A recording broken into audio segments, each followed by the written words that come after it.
Distraction makers. Miracles. How do they work? I never played them, but they look cool. You play Miracles. I did. I was playing Standard when Miracles were in the format, and they, since their inception, have been super exciting, super fun. Only positive stuff. Only right? positive has ever come from Miracles. A few negative.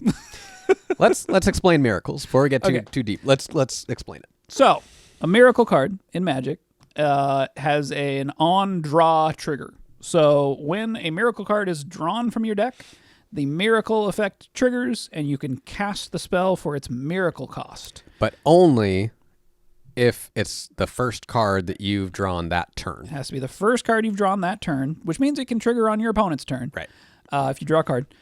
But, it has to happen when you draw the card. Yes. And I was listening to an interview with Brian Tinsman, who's a designer who used to work on Magic, and he is the one who sort of championed this design. I'm not sure. Obviously, other people work on all of the sets. Mark Rosewater tried to design something like this back in Tempest. And he said that he failed. Couldn't do it. Yeah. But it's because he actually wanted it to be a negative thing, where it's like you draw it and something happens to you that's a negative, but it's a stronger card. So it's you get a lightning bolt that deals 4 damage, but when you draw it, it deals 2 damage to you. Oh, okay. I see why that didn't work. Yeah. Why would players ever say that they drew it? Right. Yeah. Exactly. That's where it came from. I guess you would find out at some point when they played the card, and your opponent's like, hey! Suddenly you draw a card and you go, go down 2 health, and someone's like, what? Yeah. Okay. I wonder what card that is. Yeah. Okay. At any rate, we'll give Mark a break. But it was Tempest, it was a while ago. Yeah. Yeah. Okay, so this is actually one thing that Brian Tinsman mentioned, is that as he was trying to pitch this sort of idea, R&D at Wizards of the Coast was not very receptive to it, because I think that probably that experience in the past, and maybe many others, in that trying to do something on a draw trigger is pretty difficult. But I think that this is probably maybe one of the only and the best ways to do it. I think that as far as the positives go, one thing that I think is phenomenal about this is that during any given match of Magic, there's a rising and a falling action and feelings of certain high highs and low lows.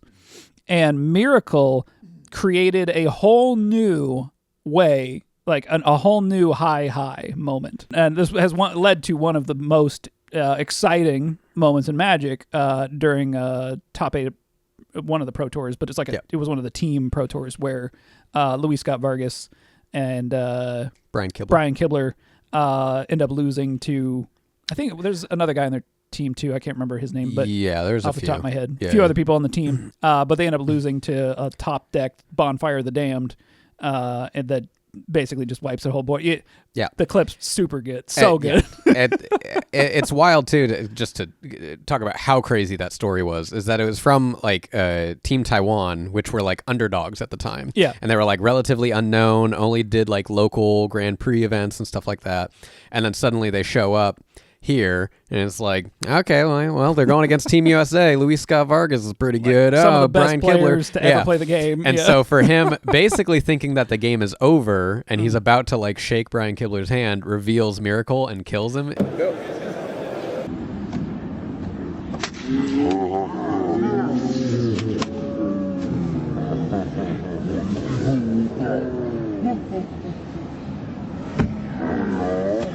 If you haven't seen the clip, you got to go watch it. I will link it, but it's so good. Yeah. And I think that before we were going to talk about this, I'm familiar with Miracle because you use something of the Angels. What's it called? Oh, Entreat the Angels. Entreat the Angels. Yeah. But I looked at the rest. There's not a lot of Miracle cards. There's a handful. Now I think they're probably up to like 15 or something. Maybe.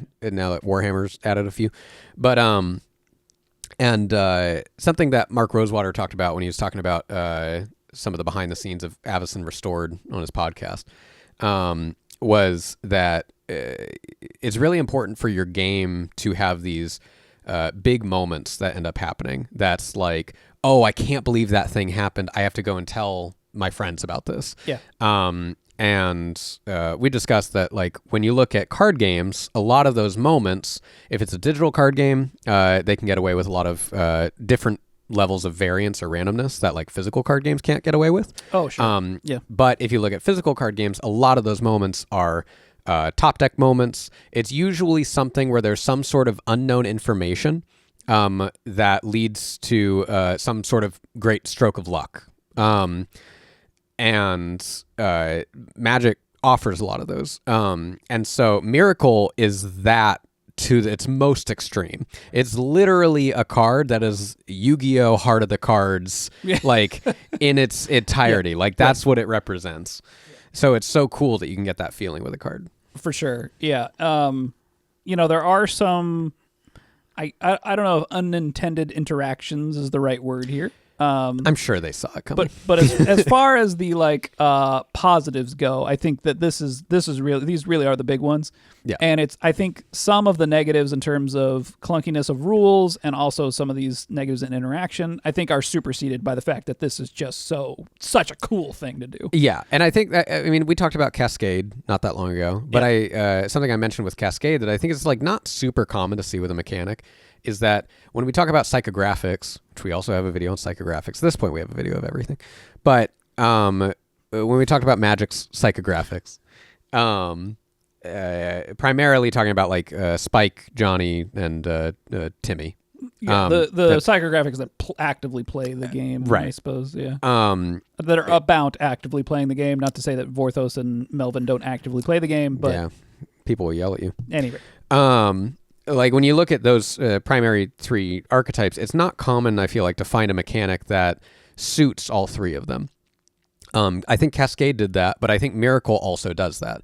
A big top deck moment is absolutely, like, a huge Timmy thing. It is universal for Magic players, I think. Yes. Yeah. Top decking is everybody draws a card, right? But you also get they also are really powerful, which helps Spike players feel like they, maybe want to try and use it. Johnny players can do really wild combo stuff with trying to put them back on top of the deck and draw them on other people's turns. And right. So this probably leads into some of the potential negatives. Possibly. This will be a good transition, but I do think generally that is a positive for why most players end up liking them. Right. So we can't talk about Miracles without talking about the very powerful deck archetype that was created by this mechanic. And the deck's namesake, the deck is named Miracles. And the way that it functions is twofold. One is that it tries to manipulate the top of your deck to put a miracle card on top. So it uses Sensei's Divining Top. Right? And Sensei's Divining Top being one of the main ways it does that. Another one being Brainstorm is kind of the big two. Right. And it also plays a card called Counterbalance, which is an enchantment that whenever your opponent casts a spell, you get to reveal a card from the top of your library. And if it's the same mana cost as the spell that was cast, that spell's countered. Okay. And so these were actually separate strategies at first. Why was that played? Counterbalance. Why was it? What do you mean? Was it to prevent? So, because Counterbalance, if it reveals the card, that's not, you can't cast a miracle off reveal, right? No. Okay. It's played to just counter your opponent's stuff. Okay. So as long as you're manipulating the top of your deck, you might as well get the most use out of it as possible. And these were two separate strategies for a while, and then they sort of came together in this deck, which I think is only a legacy kind of existence. And it's not even popular anymore. I feel like something got banned, and that's why it doesn't function anymore. Maybe I'll have to double check. I think you're right. I just watched some videos on this. Right, and so this deck, Sensei's Divining Top got banned. Probably, yeah. It's been banned in multiple formats, and it's because of slow play. It's because it ends up being very cumbersome, right. Especially with players who are unskilled in this kind of archetype, because you're constantly checking. Oh, what was on the top of my deck again? Let me look. Oh, what order do I want this in? Let me put the back. It's a very difficult deck to pilot, which is great. However, in a similar way to how Cascade subverts its design intention by cascading directly into one specific card, being one of the suspend cards that has no mana cost. Here, this really does subvert the nature of Miracle in that you're manipulating the top of your deck. You are crafting a miracle in essence, right? Where you are manipulating the top of your deck, making sure the exact miracle that you want is on the top of your deck when you need it. Sensei's Divining Top really enables this kind of sort of degenerate strategy here in that you can not only manipulate the top of your deck with it, you also can tap it to draw a card, which means you can easily miracle cards on your opponent's turn. Right. And if it's miracled on your opponent's turn, you're casting sorceries at instant speed. So something like Terminus, which costs 1 mana to remove all the creatures from play. I think it puts them on the bottom of the library. Puts them on the bottom of the library. Yeah. At sorcery speed, theoretically. Right. Here is now instant speed and costs 1 mana, and you can sort of make sure that it's something you can do very often. Right.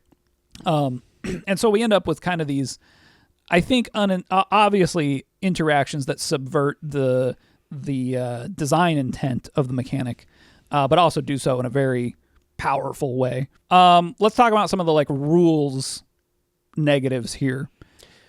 Right. In terms of what are the consequences of trying to do a mechanic that triggers on a draw step.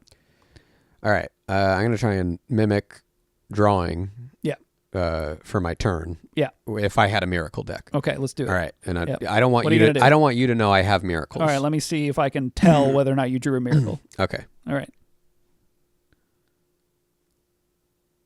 Oh, maybe. No? Okay. Well, I wonder what that card was. Yeah.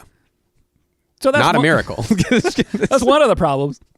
The other problem is that you can easily, if you're not actively thinking about the top card potentially being a miracle in your deck, you could easily just draw it to your hand. Yeah. And once it's in your hand... Technically, according to the rules, you can still play it, but how are you able to prove, especially in a tournament setting, this is where it gets really tricky. Even in a casual setting, though, like if someone adds it to the hand and then suddenly is moving their hand around, they go, actually, I will cast this. It's way past that point. Yeah, and I think that's one of the really hardest parts of this mechanic is that at what point have you moved out of your draw step, right? So you got untap, upkeep, draw. You've drawn the card. Are you out of your draw step once it's in your hand? Right. When are you in your main phase? Right. When can you no longer use that trigger? Yeah. As far as when I played with it in tournaments, if that card touched your hand, you missed it. Right. Right? Like, you got to do it here. If it's here, it's over. And I think it's understandable in a tournament setting that someone would call that, but I do think that that's where the problem lies, right? Because in a tournament setting, you don't want someone to know what potentially is in your hand. Right. So you have to be real quick and subtle and deciding, okay, am I going to use this or am I not going to use this as you're transferring it over to your hand? And unfortunately, it's just a limitation of this being a physical trading card game. If this is a digital game... there's no problem. No problem. Plenty of digital games have mechanics that suddenly a card comes out. I mean, look at we talked about Legends of Runeterra before, but Legends of Runeterra has Teemo decks that basically it replaces some cards with mushrooms. And so you draw a mushroom from the top of your deck, and it's not even a card. Doesn't even need to be. It just damages you. Yeah. And so it's not a problem in other formats, and they really wanted to make it work in this, and I do think that they did the best I think they could, given the physical limitations. Yeah, for sure. Well, ironically enough, one of the the Miracles deck, the way that it functions, kind of fixes this problem, right? Because you, as the pilot of the Miracles deck, are gonna know that the card's a miracle. Yeah. So you can make sure that you execute it effectively, but it totally subverts the spirit of the design, I think. Yeah, unfortunately. Yeah. So I think, unfortunately, a little clunky how it's really played. I think in a casual setting, it's probably more exciting. Yeah. Also very exciting when it is played in tournament play, but only because I think pro players are going to be prepared, right? They know what's in their deck. They know what they could be prepared for, and are going to be able to be more subtle, more quick with their decisions, I think, of when to play certain things. In that way, it's actually pretty interesting because there's not a ton of mechanics, I think, that affect the sort of middle chunk of players, right? Yeah. So at a casual level, this is great because nobody really cares. Oh, that's what I drew, and everybody's like, oh, okay, cool. And at the really higher end of the game, players are gonna be prepared for it because they're hyper vigilant. They've in their goldfished 100 times right. that day. They really know what's going on, and they know how to handle that interaction. But when you get into that middle zone that's between those two things, where your play matters, probably more like the F&M level, I guess, right? What's where F&M? Friday Night Magic. Okay. Oof. Yeah. Oh. Sorry. Look, I know Friday Night Magic. I've just never heard anyone call it F&M. Oh, my bones. Sorry. Ooh, Whatever, Grandpa. Get over it. Let's play Commander. Oh, liver failure. Oh, it's happening. Anyway, Friday Night Magic. So at that level, that I think is the danger zone, where like you messing up this interaction is pretty likely and also matters. Right. And I think that's, one of the major design takeaways here is that, if you're trying to do something that the execution is clunky, I don't know, I guess think twice about it. Yeah. Is the payoff worth it? Right. Is the payoff worth it? And I think every mechanic kind of has something like that, right? They decided that with Cascade, that like the mechanic is worth it. The excitement of the mechanic is worth someone potentially being able to use it with suspend cards. I don't even think they anticipated it being used with suspend cards. Maybe they did. And in Miracle, I'm sure that they decided like, okay, yeah, like takes a second, but this is really cool. It's so cool. It's such a cool feeling that it's like, sure, we'll do that. And, eventually it'll rotate out or whatever. Yes. Right. But, and it will never be in the same format as Sensei's Divining Top. Never. I'm glad that they started exploring it again with the Warhammer cards. I was happy to see that like some newer cards actually had Miracle in it. So I hope they keep doing more things with that. I don't know what they would bring it back in, but yeah. Design lessons. I think we kind of already touched on it. But if you have anything else to add.